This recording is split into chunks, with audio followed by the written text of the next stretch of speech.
მინდა საიდუმლო გაგიზიაროთ. თერაპევტთან კვირაში 2 და 3 საათი ვერაფერს შეცვლის, თუ მთავარი თერაპევტი მშობელი არ გახდა. სახლი არის გარემო, სადაც ტვინის გადაწყობა უფრო მეტად ხდება. ამასთან დაკავშირებით არ შეიძლება რომ არ ვახსენო, რომ როდესაც მშობელი მთავარი თერაპევტი ხდება, მათი ტვირთი იზრდება და ძალიან ხშირად აქ უშვებთ შეცდომას.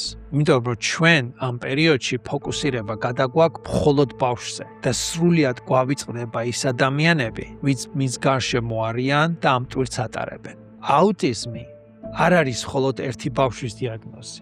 ეს არის მთელი ოჯახის დიაგნოზი. მშობლებს ძალიან ხშირად ემოციური გადაწვა, რაც ჩვენ ვისაუბრეთ burnout-ი ემართებათ. და ამაზე ფაქტიურად არავინ არ საუბრობს.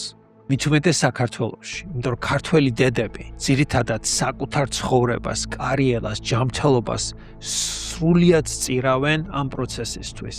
მათ ასევე მუდმივი შფოთვა უჩნდებათ.